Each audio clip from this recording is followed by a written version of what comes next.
겸손과 기도. 찬미 예수님. 예수님께서 제자들의 발을 씻어주신 다음 그들에게 말씀하셨다. 내가 진실로 진실로 너희에게 말한다. 종은 주인보다 높지 않고 파견된 이는 파견한 이보다 높지 않다. 이것을 알고 그대로 실천하면 너희는 행복하다. 내가 너희를 모두 가리켜 말하는 것은 아니다. 내가 뽑은 이들을 나는 안다. 그러나 제 빵을 먹던 그가 발꿈치를 치켜들며 저에게 대들었습니다. 라는 성경 말씀이 이루어져야 한다. 이 일이 일어나기 전에 내가 미리 너희에게 말해둔다. 이 일이 일어날 때에 내가 나임을 너희가 믿게 하려는 것이다. 내가 진실로 진실로 너희에게 말한다. 내가 보내는 일을 맞아들이는 사람은 나를 맞아들이는 것이고, 나를 맞아들이는 사람은 나를 보내신 분을 맞아들이는 것이다. 주님의 말씀입니다.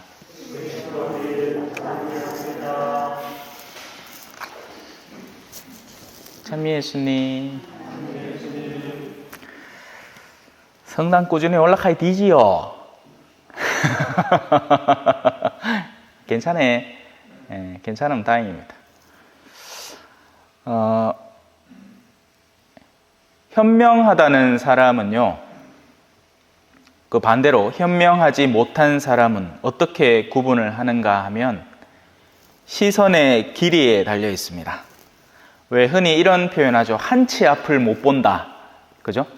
지금 이 투자를 해가지고 나중에 쪽박잘게 뻔한데 이 사람은 지금 당장 눈앞에 보이는 이득에만 혈안이 되어서 거기에 돈을 집어넣으려고 하는 사람이 있습니다. 막 도박꾼들 있잖아요. 그죠?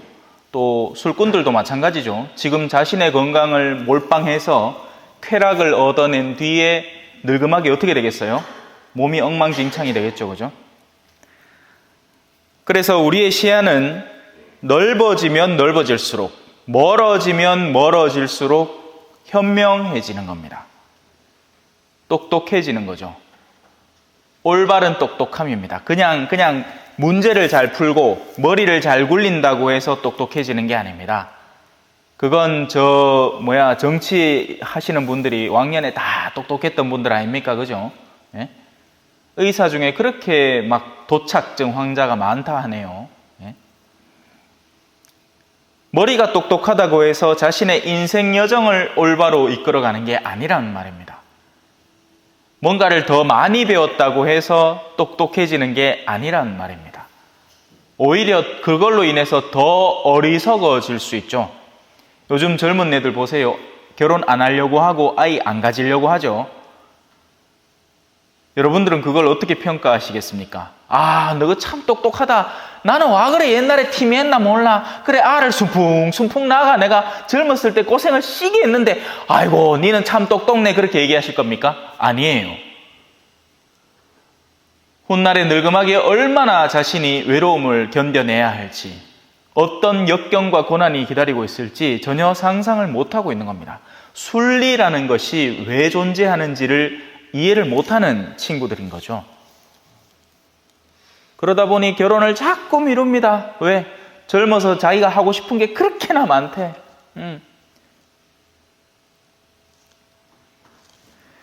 오늘 일독서 안에는 사람들이 바오로 사도에게 이 한마디 해달라고 합니다. 백성을 격려해 줄 말을 한마디 해달라. 그런데 바오로가 꺼내는 이야기를 들어보면 이게 무슨 격려하는 말이 맞나 싶을 정도로 어찌 보면 좀 황당한 소리를 시작을 합니다. 무슨 얘기를 하죠? 이런 거예요.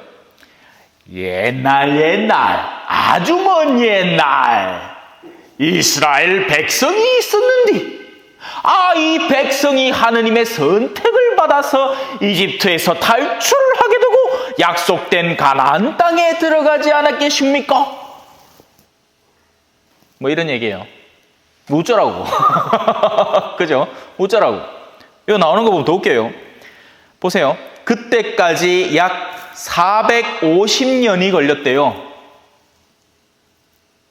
여기서 100살 넘게 살 사람 손 한번 들어보이소. 없죠? 자신 없죠? 예, 아직까지는 그래요. 뭐 100세 시대, 100세 시대 가는데, 예? 100살을 그렇게 산다고 해서 무조건 좋을 게 뭐가 있습니까? 그죠? 튼튼하게 100살을 살아야지 막 골골골골 하면서 100살 살면 그게 사는 겁니까? 그죠? 근데 450년은 어쩌라고? 뭐, 어쩌란 얘기예요? 자, 이 얘기를 전하는 겁니다. 하느님은 시대를 통찰하시는 분입니다. 그리고 최종적으로 가장 바람직하고 올바른 목적지가 어디 있는지를 하느님은 가장 잘 알고 있겠죠. 그 가운데 인간들이 덕지덕지 붙었다가 떨어졌다 합니다. 왜 우리 가지들 있잖아요. 예? 과수원에 나무를 이렇게 자라게 하는데 어떤 가지는 잘라내고 어떤 가지는 살리죠. 예. 그건 과수원 주인이 보고 아는 겁니다. 그죠? 가지지는 지 딴에는 그냥 열심히 살라고 야든동 오물 튀어갖고 이렇게 나오는데 어느 날 보면 모가지가 댕강 잘려 있어. 그렇잖아요. 그죠? 과수원 주인은 아는 거예요. 아, 이건 잘 뻗어나가고 있는 가지다. 아, 이거는 쓰잘데기 없이 옆길로 새고 있는 가지다. 역사는 오래 지속되지만 그 안에 하느님의 뜻은 꾸준히 관철되고 있다는 겁니다. 중간에 이런 얘기도 해요. 그들이 임금을 요구하자 하느님은 먼저 사울이라는 인물을 그들의 임금으로 세워주지만 얼마 지나지 않아서 그 목을 댕강 잘라버립니다. 당신의 뜻에 부합하지 않았기 때문이죠. 이로 인해서 우리에게 전해지는 교훈은 무엇이겠습니까? 우리는 흔히 지금 우리가 살고 있는 우리의 삶에 집중해 있습니다. 내 삶이 어떻게 하면 조금 더 편해질까? 나에게 어떤 괴로움이 조금만 더 하면 사라질까? 근데 그런 저런 것들하고 아무 상관없이 하느님은 영원 안에서 우리의 삶을 지켜보시는 거예요. 우리의 삶이 영원에 부합하는가 아닌가? 그러면 만약에 어떤 사람이 미친 듯이 돈을 벌었다고 생각을 해봅시다. 땅띠를 수천 평을 샀어. 예. 그래가 이제 작정하고 이제 함께 해볼락해. 근데 그 사람이 그렇게 하는 동안 온갖 탐욕과 이기심을 부려가지고 요새 뉴스에도 나오대. 참외를 재배를 했다가 값이 안 맞으니까 갖다 논두렁에 갖다 던져 버리뿌고 강에다 갖다 던지뿌고 그게 부영양화를 일으켜갖고 강을 다 오염시키고 내 봤을 때 농민들이 제일 생태 걱정 안 하는 것 같아요. 오히려 도시 사람들은 나가갖고 분리수거 하려고 애를 쓰고 진을 빼는데 얘는 보마 얼마나 초집운동 동네 돌아다니 보마. 반성해야 됩니다. 우리. 뭔 얘기하다가 이길로 샜노? 암만 그렇게 돈을 벌어본들 하느님의 뜻에 부합하지 않을 때는 천해지는 가지처럼 댕강 잘려버린다는 겁니다.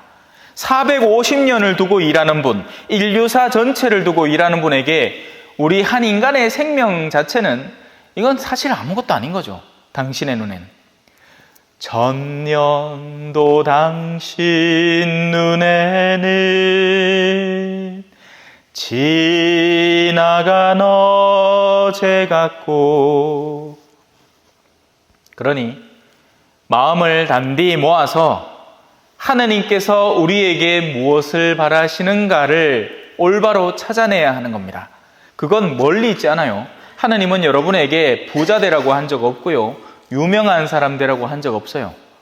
하느님은 단지 내가 지금 머무르고 있는 이곳에서 당신의 뜻이 어디 있는가를 찾아서 그것을 성실히 이행하기를 바라는 겁니다. 자녀들이 섭섭하게 해요? 그러면 다시 한번 그들에게 용서를 베풀고 따스한 마음으로 다가서는 수밖에 없습니다. 그런 일상적이고 굉장히 소박해 보이는 일들 속에 영원의 비밀이 숨어 있단 말이에요. 오늘 이 미사도 마찬가지고요. 그래요.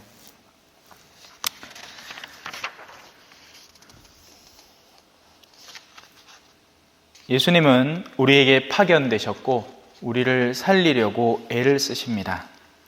그러니 우리는 그런 예수님을 올바로 받아들이고, 예수님을 받아들인다는 건 먼저 그분의 가르침을 듣고 그리고 그분의 몸을 받아 모시는 겁니다. 그렇게 마음을 모을 때 우리의 일상은 바뀌게 되고 우리 안에 다가오는 시련들도 잘 견뎌낼 힘을 얻게 됩니다. 이번 한 주간 또 이 말씀의 힘 속에서 잘 견뎌내시길 바랄게요. 아멘. 찬미 예수님, 겸손과 기도.